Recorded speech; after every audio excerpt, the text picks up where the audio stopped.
Magandang hapon po sa ating lahat, mga kapatid. Magandang hapon rin po, Father. Ngayon po ang ikalawang linggo ng Adbyento, ikawalo ng Disyembre. At alam nating lahat, tuwing December 8, tayo ay nagdiriwang ng kapistahan ng kalinis-linisang paglilihi kay Maria, yung tinatawag nating Immaculate Conception of the Blessed Virgin Mary. Pero ngayong taon, natapat ito ng linggo. Kaya ang ating misa ngayon, December 8, ay pang second Sunday of Advent. Kaya ang mga pagbasa ay pang Adbyento. Ipagdiriwang pa lamang natin ang kapistahan ng Immaculate Conception bukas.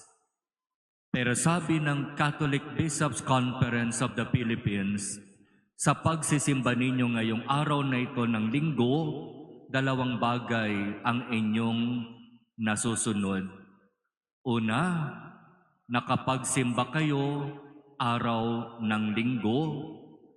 Ikalawa, nakapagsimba kayo holiday of obligation.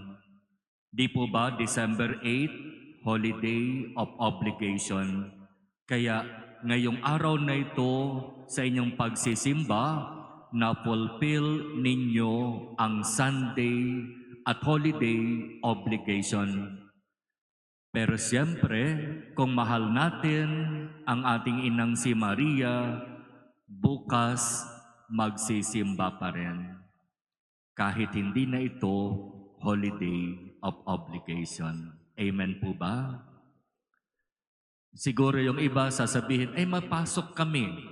O kung saan ka man papasok at may malapit na simbahan, doon ka magsimba. Ay may pupuntahan po kami. O kung saan ka pupunta at may malapit na simbahan, magsimba ka. Dito sa atin, 6 a.m. ang misa.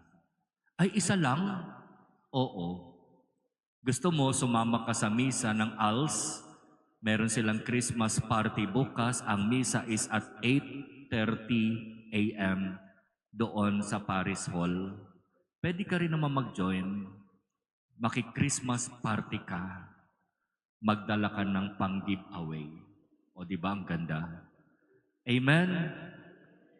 Second Sunday of Advent, ang bida sa Ebanghelyo ay si Juan Bautista.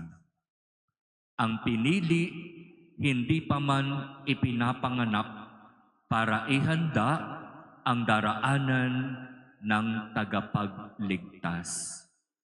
Napakahalagang misyon sapagkat sa matagal na panahon ipinangako ng Diyos na sa kanyang takdang oras, sa kanyang takdang araw, ipapadala niya ang tagapagligtas. At bago dumating ang tagapagligtas na ito, meron munang maghahanda ng kanyang daraanan. Advance party. Meron munang mauuna para siguraduhin na ang daraanan ng tagapagligtas ay maayos. At iyon ang misyon ni Juan Bautista. Ito ang sabi ng isang sumisigaw sa ilang, sabi sa aklat ni Propeta Isaias, ihanda ninyo ang daraanan ng Panginoon, tuwirin ninyo ang kanyang landas, tambakan ang bawat lambak, tibagin ang bawat burol at bundok, tuwirin ang daang liku-liko, patagin ang daang baku-bako. Anong ibig sabihin nito?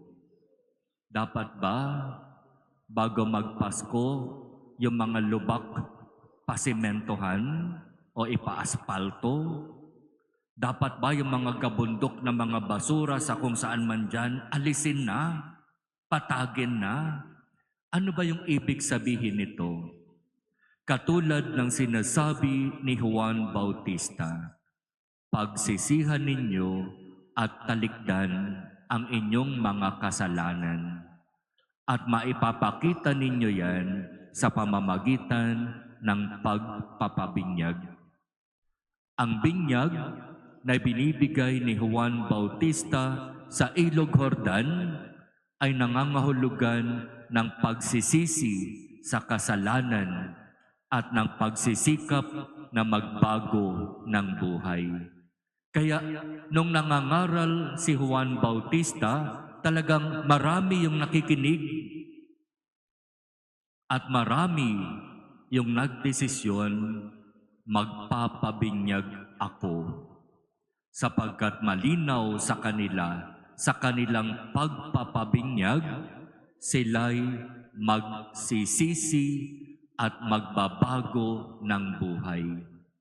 Kaya napaka-successful at napaka-effective nitong si John the Baptist pagdating sa kanyang misyon na anyayahan ang mga tao na magsisi. Epektibo siya sa kanyang misyon na ihanda ang daraanan ng Panginoon. Marami ang nagsisi, marami ang nagdesisyon na magbago ng buhay. Iyan yung ibig sabihin, tuwirin ang kanyang landas, patagin ang matataas na burol at bundok, tambakan ang mga daang baku-bako. Ayusin ang buhay, itama ang mali, talikuran ang masasamang pamumuhay, pagsisihan ang kasalanan. Yan ang ibig sabihin ni Propeta Isaias. At sa totoo, itong panawagan na ito ni Propeta Isaias na ipinahayag ni Juan Bautista noon ay mensahe pa rin at ipinapahayag pa rin niya ngayon. Kung gusto natin na maging maganda, makabuluhan, at maayos ang paggunita natin sa Pasko ng Pagsilang, ang paghahanda na dapat nating pinagkakaabalahan ay hindi yung mga panlabas lamang, hindi yung mga panandalian lamang, hindi yung mga tipong makapagpapa-high blood o makapagpapataas ng blood sugar mo. Ang sinasabi ni Juan Bautista na dapat mas pinahahalagahan at pinaghahandaan natin ay ang ating kalooban, ang ating puso. Kaya sabi niya, pagsisihan at talikdan ang kasalanan. Linisin ang puso mula sa anumang kasamaan, kadiliman, kasalanan. At paano tayo maglilinis ng ating mga puso sa panahon ng Adbyento? Sa pamamagitan ng pagkokompisal. Sa pamamagitan ng pakikipagkasundo doon sa tao na alam mo hanggang ngayon hindi mo pa kasundo. Sa pagsisikap na ayusin ang mga relasyon na sa maraming dahilan ay nasira at hindi na naging katulad nung dati. Iyan yung ilan sa mga pamamaraan kung papaano tayo spiritually makakapaghanda ngayong panahon ng Adbyento. At kapag ginawa natin yan, sabi ng Ebanghelyo, mararanasan natin ang kaligtasang hatid ng ating Panginoon. Mararanasan natin ang kapayapaan, ang kalwalhatiang ipagkakaloob ng ating Panginoon sa atin.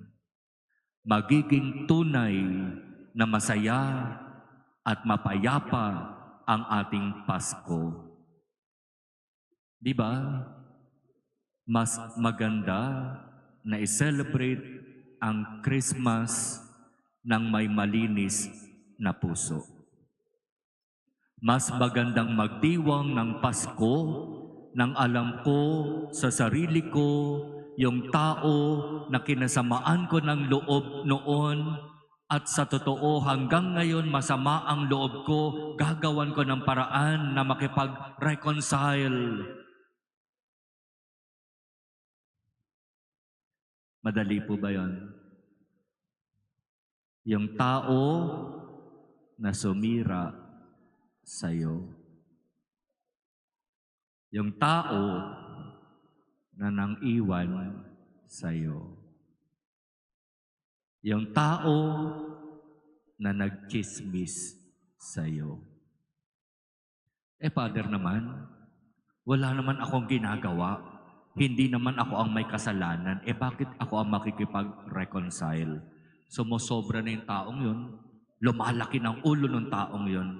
Masyado na siyang nagiging mayabang. Pag lumapit ako sa kanya, ano na lang ang iisipin niya? O di lumapit ka rin.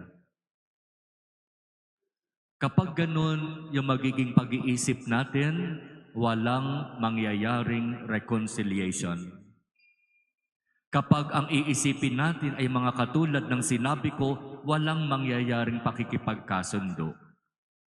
Mangyayari lamang ang pakikipagkasundo, mangyayari lamang ang pag-aayos ng kung anumang naging problema sa relasyon kapag merong isang tao na sa kanyang kababaang loob lalapit at makikipag-usap at magsisikap makipagkasundo.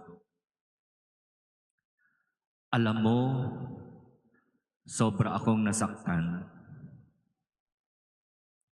Hindi ko nga alam kung papaano pa ako magpapatawad.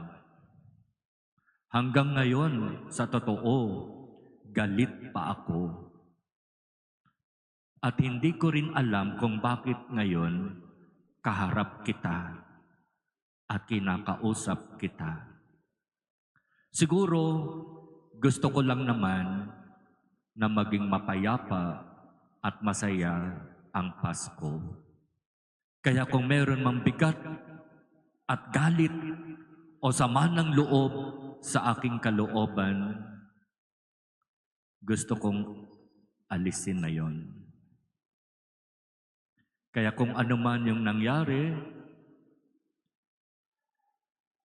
masakit man, palayain na natin ang bawat isa mula sa galit o sama ng loob. Gusto kong magsimula ng bagong taon ng maganda.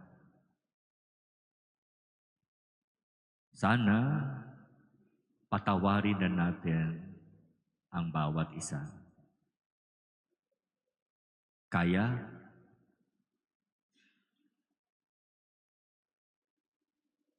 Hindi.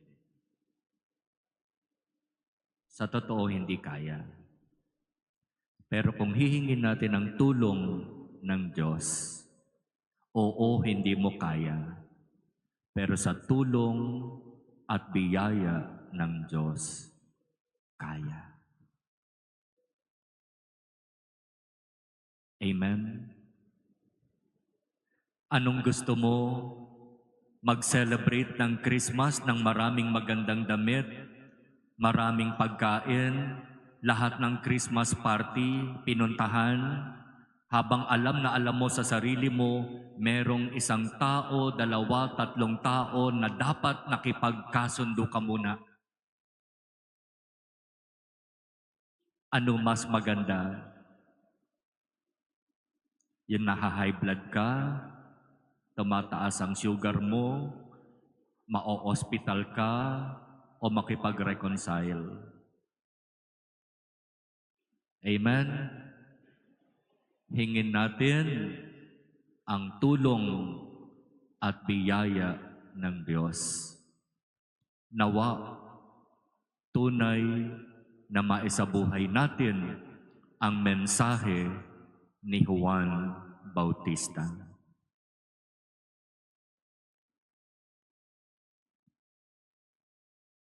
Amen.